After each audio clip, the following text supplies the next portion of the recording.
जय श्री कृष्णा। जब भी प्रेम की बात होती है, भगवान श्री कृष्णा का नाम सबसे पहले आता है। श्री कृष्णा को प्रेम और स्नेह का प्रतीक माना जाता है। पुराणों के अनुसार श्री कृष्णा की 16,108 रानियां थीं। श्री कृष्णा की मुख्य रानियों में रुक्मणी, सत्यभामा का नाम शामिल है। इसके अलावा बाल्यावस्था में श्री कृष्णा के गोकुल में गोपियां संग रासलीला की कहानियां आज भी मशहूर है। हालांकि सभी को प्रेम और स्नेह का पाठ पढ़ाने वाले श्री कृष्णा का नाम सिर्फ राधा के साथ ही लिया जाता है।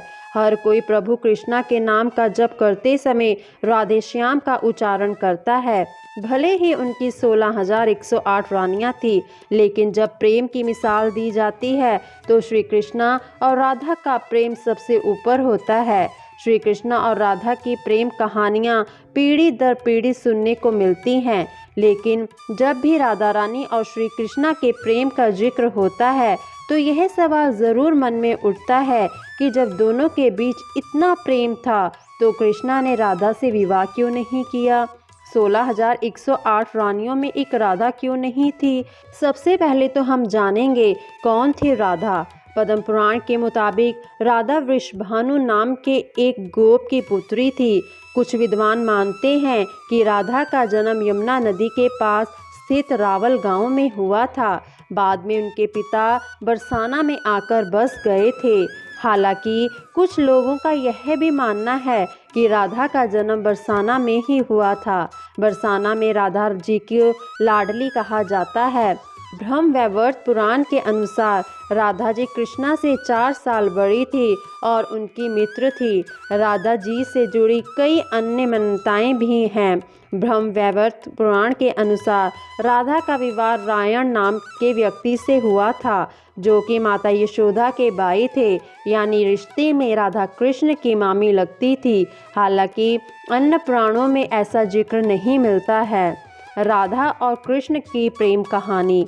मान्यता है कि जब श्री कृष्ण 8 साल के थे तो उनकी मुलाकात राधा से हुई, जो 12 साल की थी। श्री कृष्ण राधा से प्रेम करने लगे। दोनों एक दूसरे से विवाह भी करना चाहते थे। जब ये बात राधा के घर वालों को पता चली तो उन्होंने राधा को घर में कैद कर दिया। वह लोग राधा और कृष्ण के विवाह के खिलाफ थे, क्योंकि राधा की मंगनी हो चुकी थी। कहा जाता है कि श्री कृष्णा ने राधा रानी से शादी करने की हट कर दी थी। इस पर यशोदा माता और नंद बाबा उन्हें ऋषि गर्ग के पास ले गए। ऋषि गर्ग ने कान्हा को बहुत समझाया। इसके बाद कान्हा का मथुरा बुलावा आ गया। वह हमेशा के लिए वृंदावन छोड़कर मथुरा चले गए। उन्होंने राधा से वादा किया था कि वह वापस लौटेंगे, लेकिन वह कभी वापस नहीं आए। ना ही राधा जी के मथुरा या द्वारका जाने का जिक्र मिलता है। दोस्तों, अब हम जानेंगे क्यों नहीं हुआ राधा और कृष्ण का विवाह। राधा और कृष्ण का विवाह ना होने के कई कारण बताए जाते हैं। इनमें से एक कारण नारद जी का श्राप भी माना जाता है। रामचरितमानस के बालकांड के अनुसार माता लक्ष्मी के स्वयंवर में नारद जी भी जाना चाहते थे। भगवान विष्णु ने नारद जी के साथ छल करते हुए उन्हें खुद का स्वरूप देने की बजाय एक वानर का स्वरूप दे दिया, जिसकी वजह से माता के स्वयंवर में नारद जी का काफ़ी उपहास हुआ। जब नारद जी को इस बात का पता चला तो वह बैकुंठ पहुंचकर विष्णु जी से बहुत नाराज हुए और श्राप दिया कि उन्हें पत्नी का वियोग सहना पड़ेगा। यही वजह है कि रामचंद्र अवतार में उन्हें सीता का वियोग सहना पड़ा और कृष्ण अवतार में देवी राधा से उनका विवाह ना हो सका। एक मत यह भी है कि देवी राधा ने ही श्री कृष्णा से विवाह के लिए मना किया था।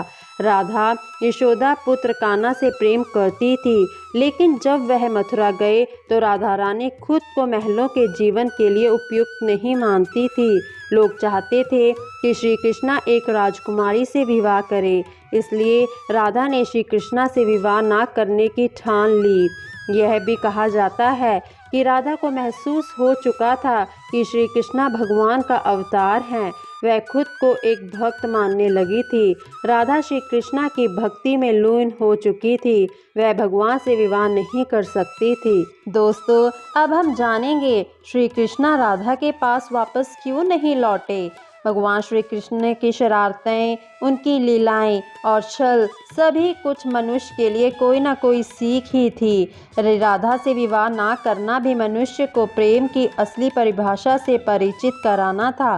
कहा जाता है कि एक बार देवी राधा ने कान्हा से पूछा था कि वह उनसे विवाह क्यों नहीं करना चाहते। इस पर श्री कृष्णा ने कहा कि कोई अपनी आत्मा से भी विवाह करता है क्या?